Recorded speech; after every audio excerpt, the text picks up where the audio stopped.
سبيل الدموع سبيل مريح، تنهدى يا صاحي كي تستريح وبث الدعاء. بسم الله الرحمن الرحيم. السلام عليكم ورحمة الله وبركاته. الحمد لله رب العالمين، والصلاة والسلام على أشرف الأنبياء والمرسلين وعلى آله وأصحابه أجمعين. رضيت بالله ربا وبالإسلام دينا وبمحمد نبيا ورسولا. رب اشرح لي صدري ويسر لي أمري واحلل عقدة من لساني يفقه قولي. اللهم اجعل جمعنا هذا جمعا مرحوما وتفرقنا من بعده تفرقا معصوما. Kaum muslimin dan muslimat sidang jamaah subuh yang dirahmati Allah. Kita lanjutkan kajian kita pada surah Al-Jin. Jadi sudah memasuki ayat 5. Jadi supaya ada hubungannya dengan ayat sebelumnya, jadi yang akan kita baca ini. Jadi pada pertemuan yang lalu kita sudah menjelaskan ketika jin itu mendengar bacaan Rasulullah SAW. Ada yang mengatakan bacaannya itu adalah surah Ar-Rahman. Ada yang mengatakan bacaannya adalah surah Al-Alaq. Ketika beliau mendengar bacaan itu, langsung berubah mindset jin itu berubah. Jadi jin itu yang dulu merasa tidak dikasihani oleh Allah, jin itu sudah berubah pola pikirnya. Kalau menurut dia yang disayang itu cuma Nabi Adam alaihissalam saja. Tetapi setelah mendengar ayat itu, dia sudah mulai berubah. Kemudian apa kata jin? Yaqulu safihuna 'alallahi syatata. Guru kami mengajarkan kami yang tidak-tidak. Dah guru jin. Guru jin itulah iblis dan syaitan. Makanya dia menisbahkan gurunya itu dengan safihuna. Safi. Di dalam surah Al-Baqarah ada kalimat safi yang digunakan oleh Allah sufaha. Untuk siapa? Orang-orang kafir Quraisy. Ulaika humus sufaha. Mereka itu orang-orang bodoh. Ya. Sudah diberikan akal, tidak bisa menggunakan akal untuk bisa dekat dengan Allah Subhanahu wa Ta'ala. Maka kalau ada orang sudah diberikan akal tapi masih jauh dari Allah, tidak mau ikut, tidak patuh kepada perintah Allah, ini masuk juga kelompok sufaha. Iblis itu sudah diberikan dia kesempatan untuk beribadah. Bahkan dalam satu kesempatan itu sampai puluhan ribu tahun, 80 ribu tahun. Dalam satu kesempatan lagi 1500 tahun lamanya. Tetapi ibadah ini tidak bisa membuat iblis dan syaitan itu dia patuh dan taat kepada Allah. Bahkan makin jauh dari Allah Subhanahu wa Ta'ala. Sekarang kita lanjut ayat yang kelima. A'udzu billahi minasyaitonir rajim. Bismillahirrahmanirrahim. Wa anna dhananna. Ini kalau di dalam terjemahan itu dhananna itu dhannon itu adalah ragu-ragu. Ya, dhan itu ragu-ragu. Tetapi dalam Al-Qur'an ini dalam tafsir, ketika kalimat itu dengan kata kata benda itu maknanya yakin. Ya, yakin maknanya, bukan zan, tidak ragu-ragu, tidak. Jadi zan yang dimaksud di sini bukan ragu-ragu. Jadi Syekh Utsman Al-Khamisi beliau mengatakan ketika mengulas dalam tafsir beliau tentang makna zan. Kalau zan itu diungkapkan dalam bentuk past tense, itu maknanya yakin betul. Kalau zan itu diungkapkan dalam bentuk present, itu maknanya apa? Bukan present, menggunakan alif lam ya. Kalau tadi, maaf, bukan menggunakan alif. Tadi kalimatnya adalah kata kerja. Kalau kata kerja, maka maknanya adalah yakin. Kalau kata benda, itu maknanya apa? Maknanya dhan. Ya, dhan ini prasangka buruk pada orang lain. Mana contohnya? Inni dhanantu anni mulaqin hisabiyah. Menggunakan kalimat dhan dalam bentuk kata kerja. Kalau dhan dalam bentuk kata kerja itu maknanya yakin. Seorang yang dibangkitkan di padang mahsyar sebelum diberikan kitab catatan oleh Allah Subhanahu wa Ta'ala, dia sudah mengatakan wa inni dhanantu anni mulaqin hisabiyah. Saya sudah yakin ya Allah, Engkau akan memberikan catatan-catatan yang baik kepada saya ya Allah. Dan kebalikannya, Orang-orang yang berbuat maksiat sebelum diberikan kitab catatan oleh Allah, dia mengatakan begini, lam uta hisabiyah. Tidak usah diberikan itu, saya sudah tahu ya Allah. Saya sudah tahu bagaimana catatan saya, bagaimana kejahatan saya, dan lebih baik saya, dia minta untuk ya laitaha kanatil qadiyah. Matikan saja saya ya Allah. Karena dia pikir dengan mati itu urusan sudah beres semuanya. Tapi Allah mengatakan tidak ada mati lagi. Ketika kita sudah dibangkitkan di padang mahsyar, mati tidak ada lagi, Pak, dan hidup terus menerus, Pak. Apakah bahagia atau sengsara nantinya? Ini kalau dzan itu dalam bentuk kata kerja ya. Jadi kalau kata kerja itu dzan itu maknanya yakin. Tetapi kalau kata benda, dari mana kita tahu kata benda? Menggunakan alif lam. Inna ba'dadh-dhanni ithmu wa la tajassasu wa la yaghtab ba'dukum ba'dha. Dzan itu apa? Buruk sangka kepada orang lain. Buruk sangka kepada orang lain adalah berdosa. Ya, nih. Jadi kita sedang duduk-duduk, kita lihat orang lain, baru ganti kendaraan, korupsi dia ini. Buruk sangka pada orang, yang dosa apa ya? Atau kita macam-macam sama orang lain, wah itu baru beli baju baru itu, hasil korupsi itu. Dosa gitu. Ithmun, inna ba'da dhanni ithmun. Tetapi kalau dhan itu dibuat dalam bentuk kata kerja, itu maknanya yakin. Ya, ini begitu juga. Siapa yang yakin ini? Jin. Ini kata-kata jin yang diabadikan dalam Al-Quran. Apa kata jin? Anna dhananna, kami yakin betul. Ya, yakin itu biasanya dia di atas 60 ke atas. Makanya kalau di dalam satu kaidah fikih itu al-yaqinu al-yaqinu la yazalu bisyak. Yakin itu tidak bisa hilang dengan syak, ragu-ragu, tidak bisa. Ya, contoh. Kita tadi sudah berwudu, tadi datang kemari, ke rumah sudah berwudu. Kemudian sampai kemari, saya ada batal enggak wudu saya ya? Ya, ada batal enggak wudu saya? Di dalam kaidahnya Imam Nawawi mengatakan kembalikan kepada awal. Awal kita berwudu. Ya, artinya apa? Kita yakin pertama sekali berwudu. Maka yakin kita berwudu tidak bisa hilang dengan ragu-ragu, kita sudah batal wudunya. Satu. Yang kedua, kita sudah teringat kita batal wudu, dari pertama sudah teringat ini batal wudu.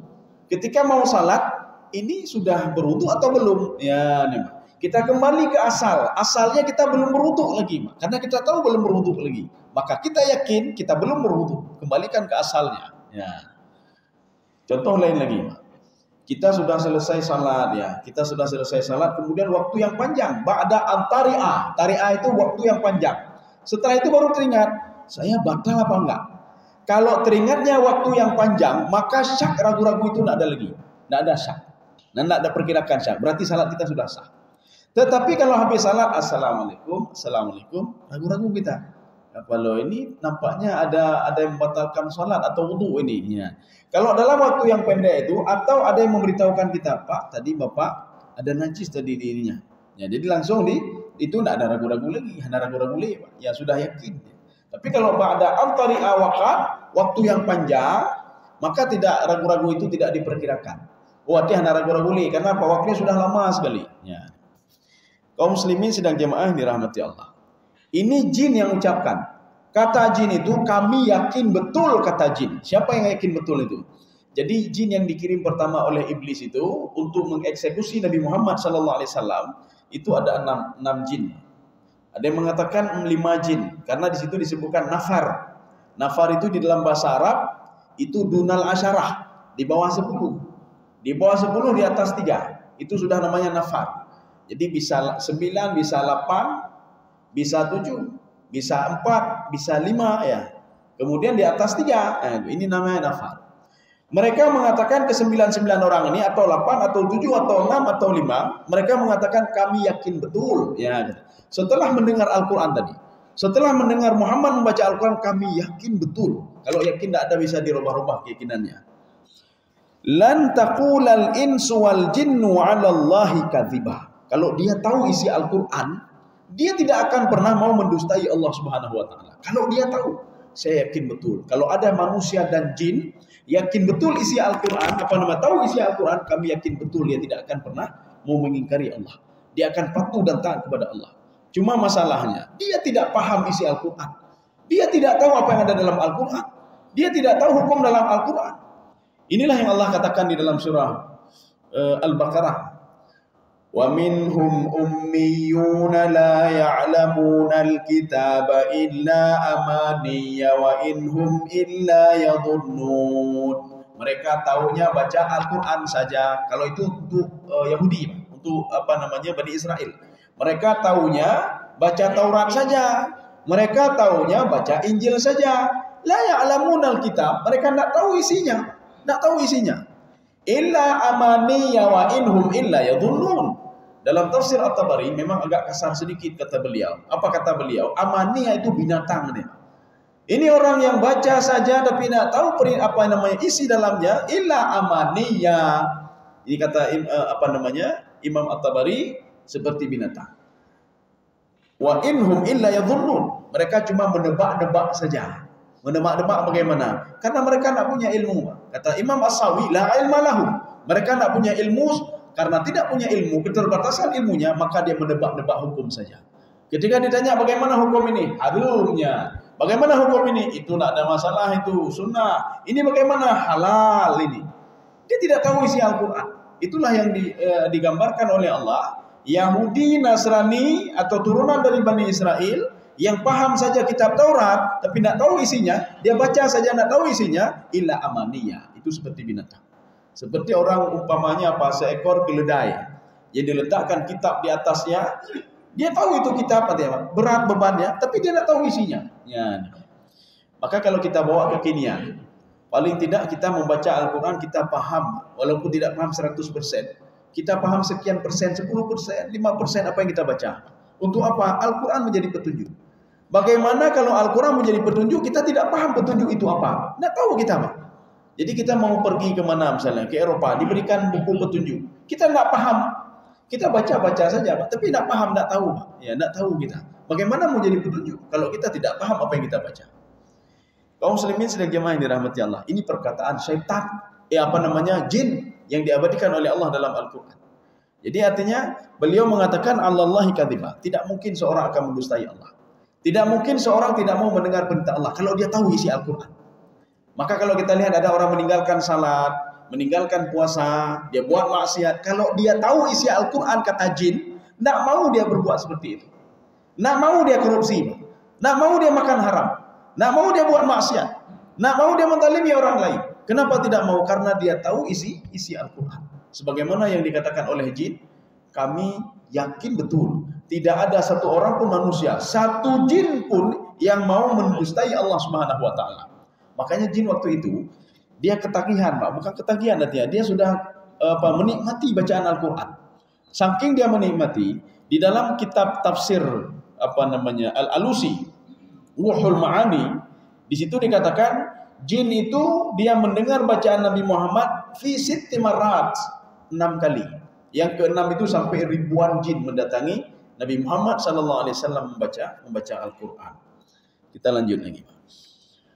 Wa annahu kana rijalun minal insi ya'udzuuna bi rijalin minal jinni. Jadi ada sekelompok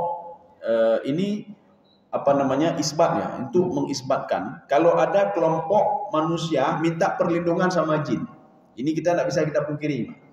Ada orang minta perlindungan sama jin. Ada apa sebenarnya? Dalam tafsir As-Sa'di, apa kata beliau? Indal khaufi wal faza'. Ketika seorang dalam keadaan takut, wal faza' itu gundah, dia akan menghadap jin. Dia akan minta tolong sama jin. Maka coba lihat orang yang pergi ke jin dukun, dukun kan minta bantuan juga sama jin ya, Pak. Ketika dalam keadaan susah, gundah. Ini pergi ke dukun minta gandakan duit, minta kaya. Dukun miskin juga minta kaya, ya, Pak. Seorang datang ke dukun minta kaya, dukun tolong kayakan saya, ini duit saya, kan bodoh namanya, Pak. Kalau seandainya dukun itu miskin, untuk apa datang sama orang miskin? Kan bodoh namanya. Jadi artinya dukun itu, dia orang pintar, dia bisa begini, bisa begitu. Kalau dia bisa mengkayakan orang, kenapa tidak dia bisa mengkayakan diri dia sendiri? Jadi makanya di sini Allah mengatakan, wa annahu kana rijalun minal insi ya'udzuuna bi rijalin minal jinni. Ini uniknya Al-Quran. Kalau kita perhatikan secara al-insu selalu berdampingan dengan al-jinnu. Tidak ada, insu itu kan manusia artinya, Pak. Tidak ada al-insanu, al-jinnu, tidak ada. Al-insu wal-jinnu, al-jinnu wal-insu. Karena maknanya itu begini. Kalau al-jinnu itu maknanya secara bahasa liar artinya. Al-insu itu jinak ya. Jinak dan liar. Jadi makanya Allah mengatakan wa ma khalaqtul jinna wal ins. Tidak ada wa ma khalaqtul jinna wal insan. Tidak ada wal ins. Atau dalam ayat lain al-insu wal jin. Ya, selalu dua digandengin. Ini begitu juga. Ya'udzuna birijalim minal jin. Jadi di dalam tafsir Sawi beliau mengatakan pertama sekali manusia itu berinteraksi dengan jin. Ini kata beliau. Itu kejadiannya di Yaman. Ada seorang pemuda itu dari Bani Hanafiyah. Seorang pemuda dari Bani Hanafiyah. Kita kalau melihat geografisnya Yaman, Yaman itu gunung, bukit, lembah, bukit, lembah. Jadi jin itu kan banyak di lembah-lembah. Ketika dia hilang seekor kambingnya, ini juga diungkapkan dalam tafsir Al-Baghawi. Jadi ada seorang pemuda yang hilang kambingnya di lembah-lembah itu, dia mencari kambingnya. Ada yang mengatakan kambingnya sudah dimakan oleh serigala. Ada yang mengatakan kambingnya diambil oleh jin. Ketika dia sampai ke lembah itu, dia merasa al-khauf wal faza'. Ini kalau kita merujuk ke dalam tafsir As-Sa'di. Ketika dia merasa takut dan gundah, ketika itu dia berdoa. Dia berdoa dan minta, wahai penghuni lembah ini, tolonglah saya. Ya, laki tolong majin. Sehingga ketika jin menolong dia, apa kata dia? Sudnal jin. Jin itu sudah bisa patuh kepadaku, bangga dia. Jin patuh kepada dia. Dukun bangga kalau jin sudah patuh kepada dia. Kenapa? Karena jin itu memenuhi segala keinginannya. Padahal kita tidak tahu. Jin itu juga mengatakan sudnal insan. Manusia sudah saya tundukkan, kata jin. Ya. Katanya apakah jin kata tunduk katanya? Bahkan ijagali jin apa-apa kita minta sama jin diberikan oleh jin. Padahal jin mengatakan apa? Sudnal insan. Kami sudah menundukkan manusia. Ila ke dulu mbak kamu. Maka menyukai laki dulu mbak pinyung kamu man. Ho je kamu mem. Ya. Jadi makanya sudah terbalik-balik gitu. Saya aman, aman. Kenapa? Ada jin selalu, Pak. Kalau minta semua sama jin itu begitu juga. Saya sudah aman. Ya. Ada manusia sudah saya tundukkan dia. Ya. Makanya baik bangga orang yang ini kalau sudah bangga, ada jin, ada ini, ada itu. Yang pertama kita sudah syirik kepada Allah. Yang kedua, jin itu tidak mau dia ditundukkan. Ya. Jin itu jin siapa? Jin apa sebenarnya? Ya, jadi kalau kita lihat di dalam tafsir Ibnu Abbas mengatakan itu adalah jin nasibin. Nasibin itu adalah jin dari Yaman. Ada jin satu lagi jin Nainawi itu dari Irak ya. Jin Nainawi. Ini istilah dalam tafsir Ibnu Abbas. Jin nasibin dan jin Nainawi. Ini jin yang bagaimana ini? Kalau menurut Imam Sya'rawi, jin yang dimaksud adalah iblis dan syaitan. Ya. Mana dasarnya? Beliau merujuk ke dalam surah Al-Kahfi, kana minal jinni. Jadi syaitan itu adalah kelompok jin. Yang disebutkan dalam Al-Quran, jin itu adalah syaitan. Ini kata Imam Sya'rawi. Ya. Tetapi bukan jin yang mendengar Nabi Muhammad baca Al-Quran. Itu lain lagi kata beliau. Ya, kita lihat penjelasan Imam Sya'rawi. Imam Sya'rawi mengatakan jin itu ada dua kelompok. Kelompok yang pertama adalah kelompok yang diberikan hukum taklifi oleh Allah.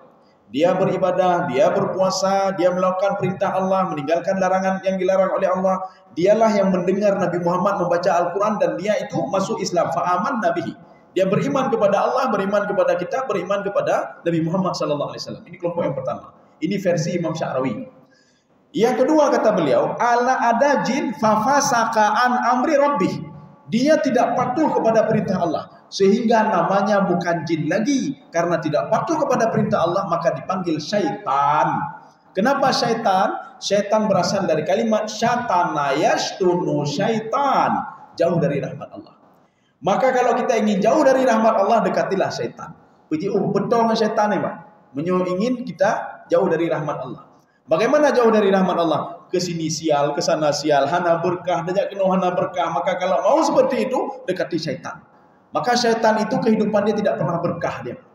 Makanya dipanggil syaitan. Satu. Yang kedua dipanggil iblis. Kenapa? Karena dia membangkang kepada perintah Allah. Makanya ketika dia pertama sekali membangkang kepada perintah Allah, nama dia Azazil sebenarnya. Azazil. Ya. Maka bi'bunan anu Azazil ya, Pak. Azazil itu sebelum dia dirubah namanya jadi iblis, dia dipanggil Azazil. Maka ketika dia itu membangkang kepada Allah, maka dipanggil iblis. Mana iblis? Ablasa yublisu iblis. Apa maknanya? Dia membangkang kepada perintah Allah. Kalau ada manusia yang membangkang kepada perintah Allah, tidak jauh beda sama seperti iblis. Kalau ada orang jauh dari rahmat Allah, tidak jauh beda sama seperti syaitan. Ya, ini pendapat Imam Sya'rawi. Tetapi kalau kita melihat dalam tafsir Al-Qatadah, di dalam tafsir Ibnu Abbas, beliau mengatakan lain lagi. Kata beliau apa? Jin-jin sendiri. Tidak mungkin jin itu kelompok malaikat. Malaikat sendiri. Iblis itu sendiri, syaitan itu juga sendiri. Siapa itu jin? Beliau mengatakan, Al-jinnu khalaqallahu al-jinnu askanahum fil ardi. Allah menciptakan jin, kata Ibnu Abbas, dan memberikan tempat tinggal di bumi. Makanya makhluk yang pernah tinggal di bumi adalah jin. Ya, jin ini tidak pernah dia naik ke atas. Tidak pernah dia naik ke langit 1 sampai langit ke-7. Tidak pernah. Dan sampai sekarang tidak bisa dia naik langit 1 sampai langit ke-7. Memang tidak bisa dia.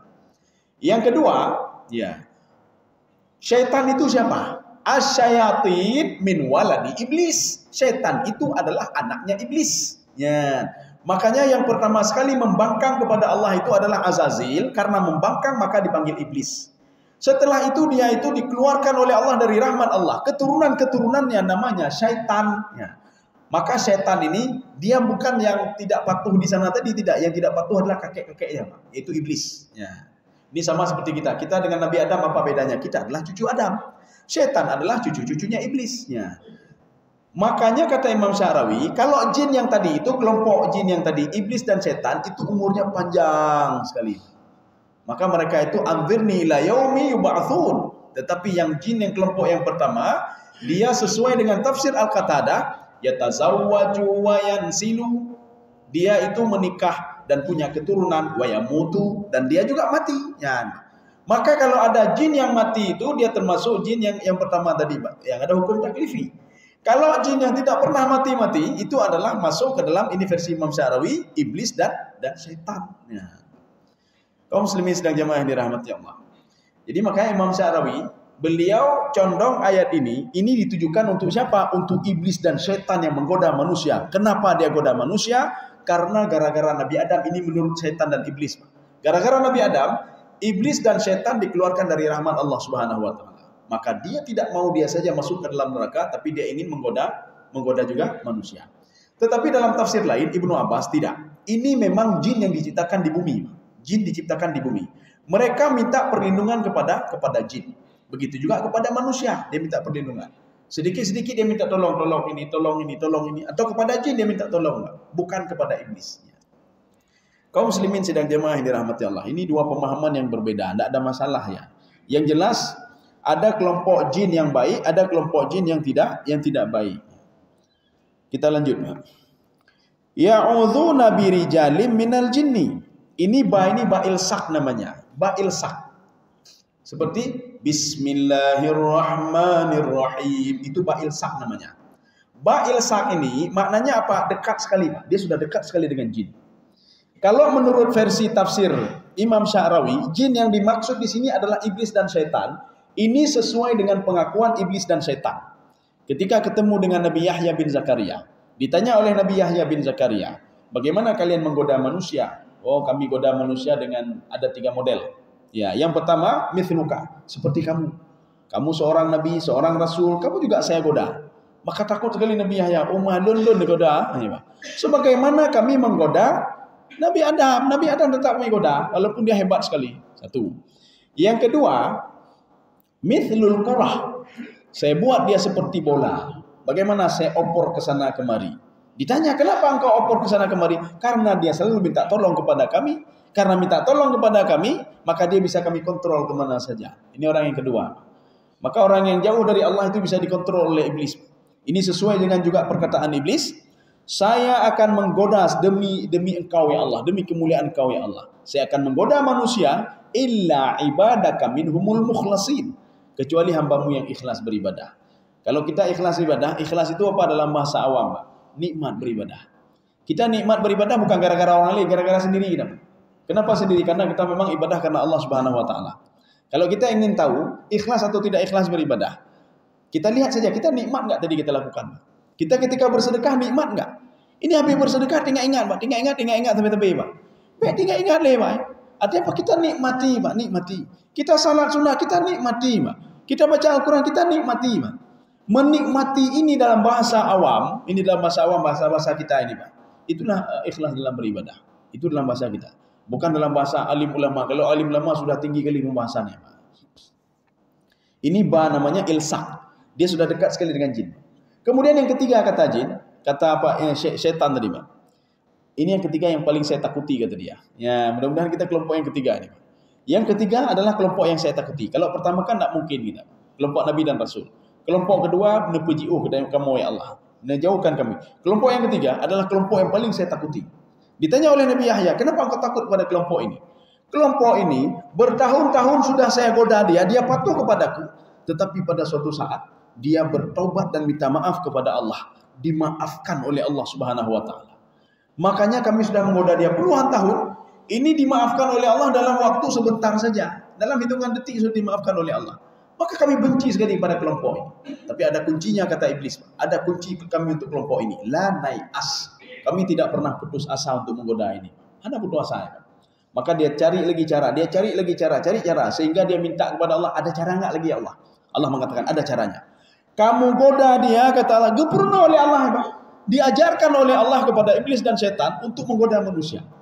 Apa caranya? Wasyarikhum fil amwali wal aulad. Godalah dia pada hartanya, jabatannya, kekuasaannya. Godalah dia di situ. Insya Allah akan jatuh dia. Ya, walaupun dia seorang ahli ibadah. Apakah lun ahli ibadah lunyo, hai godali syaitan, Mbak. Iblis tak bisa menggoda, jin tidak bisa menggoda, tapi Allah mengatakan, coba kamu goda ini. Dua hal ini coba kamu goda. Wasyarikhum fil amwali wal aulad. Goda dia dalam jabatannya, goda dia dalam kekuasaannya. Makanya dia orang ahli ibadah, tapi gara-gara digoda dalam kekuasaan bisa hancur dia. Kemudian yang kedua, wal aulad. Godalah melalui anaknya. Yang gara-gara anak karu sama tetangga, kamu mepep dia, Pak. Dulu kita tak pernah kita jaga diri, Pak. Jaga dro dia, Pak. Dah sabar dro, Pak. Tapi melalui anak, ya kamu lain, Pak. Atau melalui anak, expanding dia, Pak, gara-gara anak. Ada anak hidup bertepui, Pak. Anak tak tahu apa-apa. Maka seorang ahli ibadah itu, kalau nak sanggup dia digoda oleh iblis dan setan, Allah mengatakan, coba kamu goda melalui anaknya. Coba melalui anaknya. Maka orang tua itu dia ahli ibadah sedemikian rupa, tapi gara-gara anaknya kampepep dengan dia, Pak. Itu mana anak kan ni? Padahal anak tak tahu apa-apa dia, Pak. Ya, Pak. Jadi ini dua hal ini perlu kita jaga. Jabatan, harta, kemudian yang kedua anak. Seorang itu bisa saja dia jauh dari Allah gara-gara ini, gara-gara dua ini. Seorang bisa lupa ibadah gara-gara dua ini. Kaum muslimin sedang jemaah yang dirahmati Allah. Ini tadi ilsak. Ilsak itu dekat sekali. Tapi ada juga barakah namanya. Barakah itu mana? Atau tabarruk namanya. Itulah kalimat Bismillahirrahmanirrahim. Itu juga itu. Itu tabarruk namanya. Kalau ingin hidup berkah, maka mulailah sesuatu dengan membaca Bismillah. Bismillahirrahmanirrahim. Mau pergi kerja, Pak? Bismillah. Selesai kerja, Bismillah. Sebagaimana Rasulullah menyuruh kita, Pak. Kalau kamu pulang ke rumahmu, maka ucapkanlah Assalamualaikum. Ya, Assalamualaikum. Bahkan ada dalam riwayat-riwayat itu disuruh baca lagi Qul huwallahu ahad, Allahus samad, lam yalid wa lam yulad. Suruh baca lagi Qul a'udzu birabbil falaq, Qul a'udzu birabbin nas. Apakah ada? Hai nak orang di rumah. Di rumah nak ada orang dah kau ucapkan salam ni, Pak. Yang menjauh lijin payah pelung dia, Pak. Assalamualaikum. Waalaikumsalam. Muam dah pelung, Pak. Bahkan tak tepuh nak orang di rumah jauh lah, Pak. Jangan nak enjin ni, Pak. Jadi makanya terbalik, Pak. Kita jangan salah paham, Pak. Dalam riwayat itu disebutkan, ketika seorang mengucapkan Assalamualaikum warahmatullahi wabarakatuh, jin-jin yang ada di rumah itu, syaitan yang ada di rumah itu, mereka ketakutan luar biasa. Apa kata mereka? Rumah ini rumah penuh berkah. Tak cocok kita tinggal di sini. Maka jin-jin yang bergelantungan di atas itu semuanya lari. Ya, lari dia. Setiap kita masuk Assalamualaikum iplung, Pak. Kita nak cocok di sini, ya, Pak. Ini tempat-tempat berkah ini, ya. Nyoban datang meng rumah, duam dah tiba pintu, Pak. Duam dah temena, Pak. Pengali jinnya, nyo tempat dah nyo. Tempat buat gaduh, ya, Pak. Temena gede karu lintung inang karu, Pak. Lintungnya karu, inangnya karu ngana, temena li kalau li jen maka cocoknya tempat katanya pengali jin, Pak. Memang ini tempat kita, ya, Pak. Tapi kalau kita baca Assalamualaikum, ni pulang ini Assalamualaikum. Untuk habis sembahyang dulu Assalamualaikum dalam rumah. Siapa mendengar terserah, Pak. Yang jelas ada kelompok jin yang mendengar. Kita jangan berpikiran begini, nasa dengar, Pak. Nabi Muhammad SAW ini dalam sebuah hadis hasan sahih. Ya, kenapa hasan sahih? Dalam satu ini perawi mengatakan hadisnya hasan, level kedua. Dalam satu riwayat lagi mengatakan hadis ini sahih, level pertama. Ketika terjadi perang Tabuk, ya. Jadi perang Tabuk itu di antara Yordania dan Saudi Arabia. Jadi perbatasan. Ketika itu banyak orang-orang musyrik yang meninggal. Waktu itu Rasulullah mengatakan begini. Rasulullah berdialog dengan mayat-mayat ini, Pak. Apa kata Rasulullah? Hal wajadtum ma wa'ada rabbukum haqqan. Ya, Pak. Kamu ketemukan enggak apa yang dijanjikan oleh Allah dalam Al-Qur'an? Kalau orang berbuat begini, kalau begini, hasilnya begini. Kamu dapat enggak itu? Ya, kata Rasulullah. Kamu dapat enggak apa yang saya janjikan selama ini, kata Rasulullah? Saya melarang kamu, jangan begini, jangan sembah ini, jangan sembah itu. Kamu dapatkan enggak sekarang? Sahabat heran. Rasulullah kok berdialog dengan mayat ini, Pak? Orang kan mati, orang sudah meninggal. Kenapa dialog sama mayat? Apa kata sahabat? Ya Rasulullah, hum mayitun, mereka sudah meninggal. Kenapa dialog sama mereka? Apa kata Rasulullah SAW? Wahai sahabatku, mereka bisa mendengarku, wahai sahabatku. Dengar loh, jika hanai dengar. Dia mendengar, saya bukan tidak mendengar. Sebagaimana mayat itu ketika dimandikan, itu rohnya melihat. Oh mana, anak saya mandikan, dia lihat, Pak, dan dia tahu, Pak. Anak saya yang salatkan saya, anak saya yang mandikan saya, anak saya mengkafankan saya, anak saya memasukkan saya ke dalam liang kubur, tahu dia, Pak. Kemudian anak saya membacakan ini, anak saya baca ini, dia baca doa, dia tahu, bukan tidak tahu, Pak. Ya. Maka kita tidak perlu ragu, Kalau ada orang sudah meninggal, kita ngomong sama dia, kita berdialog sama dia, Pak. Ya, kita berdialog. Dia bukan tidak dengar, dia dengar, Pak. Sebagaimana Rasulullah berdialog dengan orang-orang kafir Quraisy yang sudah meninggal dunia. Dia mendengar. Kenapa tidak ini dalam zahirnya saja? Karena dia sudah berada di alam lain. Maka ketika kita masuk ke dalam rumah kosong atau ada orang atau tidak ada orang, maka kalau kita ucapkan Assalamualaikum, mereka dengar bukan tidak dengar. Walaupun tidak bisa menjawab. Kalaupun bisa menjawab, tidak perlu ngandung nayom. Pada dah jauh kubur lah, Assalamualaikum ya ahlal kubur. Dia jauh, Waalaikumsalam nabiyuhnya, ada jauh kubur. Pekan dan yang hai, kenapa enggak pergi ke kuburan lagi? Kita kasih salam dijawab, ya. Jadi makanya orang di kubur mendengar bukan tidak mendengar. Ketika kita pergi ke kuburan, Assalamualaikum, tak bukan salam ke Yahro, Pak, Yah kandung, ibu kandung kita atau orang-orang muslim yang lain, mereka semua mendengar. Kita duduk di kubur, kita berdialog dengan dia, dengar bukan tidak dengar. Sebagaimana Rasulullah berdialog dengan mayat-mayat yang sudah bergelimpangan mati tadi. Dia dengar bukan tidak dengar. Ya, dengar. Apakah nyo lonjak kat itu tiga, nyo lagi maah nyo lah. Gedengar yang kahana gedengar kan. Ya. Ada sebagian orang punya apakah abang kubur, Pak? Ngapain bicara dengan kuburan, Pak? Ya, jadi artinya apa? Karena sudah berada di alam lain saja. Dia tahu apa yang kita lakukan, bukan tidak tahu. Kaum muslimin sedang jamaah yang dirahmati Allah. Ini satu ayat lagi, Pak, ayat 6 ini. Fazaduhum rahaka. Ya, ini apa makna fazaduhum rahaka? Jadi mereka itu setelah minta ini sama jin, fazaduhum rahaka. Ini ada beberapa tafsiran ini. Yang pertama, rahaka itu maknanya mereka bertambah kafir dan fasik. Gara-gara mereka dekat dengan jin. Gara-gara mereka dekat dengan iblis. Gara-gara dekat dengan syaitan. Kekafirannya makin bertambah dan fasiknya juga makin bertambah. Satu. Dalam tafsir Ibnu Abbas, fazaduhum rahaka, makna rahaka adalah ithman. Dosanya makin bertambah. Gara-gara apa? Dia minta tolong sama selain Allah Subhanahu wa taala. Maka kita di dalam Al-Qur'an dalam surah Al-Fatihah sudah selalu kita minta ihdinas siratal mustaqim. Siratal mustaqim itu di dalam beberapa literatur tafsir itu dikatakan bukan maksudnya apa? Jalan lurus itu apa sebenarnya? Berikan kami syariat yang baik ya Allah. Berikan kami akhlak yang baik ya Allah. Berikan kami ini istiqamah ya Allah. Siratal mustaqim istiqamah juga. Berikanlah kami istiqamah ya Allah. Kalau kami sudah mulai belajar membaca Al-Quran, kami akan terus baca Al-Quran sampai kami mati ya Allah. Ini ihdinas siratal mustaqim. Ihdinas siratal mustaqim, berikan kami ya Allah. Jangan yang haram-haram, baik nejuk kamu yang haram ya Allah. Nejuk kamu yang halal walaupun sedikit. Ya, Pak. Yang halal sedikit itu lebih bahagia kita. Kenapa? Keberkahan di situ. Dibandingkan banyak tapi haram. Untuk apa banyak tapi haram? Ibadah susah. Kita pun susah. Kita juga susah sama anak kita. selalu ribut dengan anak kita, dan ibadah kita juga tidak diterima oleh Allah. Ya. Lebih bagus sedikit tetapi berkah. Ya. Kaum muslimin sedang jamaah yang dirahmati Allah. Ini fazaduhum rahaka. Kemudian selanjutnya dalam tafsir Ibnu Katsir, apa makna rahaka? Mereka makin dekat dengan jin, makin dekat dengan iblis, makin dekat dengan setan, makin takut dia dengan iblis dan setan dibandingkan takut dia kepada Allah Subhanahu wa taala. Maka seorang itu kalau dia sudah dekat dengan iblis dan setan, kalau ada masalah-masalah dia makin takut kepada iblis dan setan. Ya, ini 3 pengertian tadi. Ini dalam tafsir Ibnu Katsir. Jadi insyaallah mudah-mudahan ada manfaatnya. Kita lanjutkan pertemuan selanjutnya nanti pada ayat ke-7. Ya.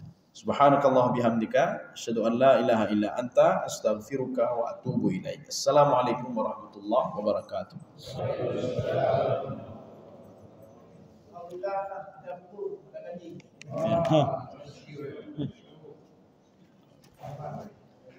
ada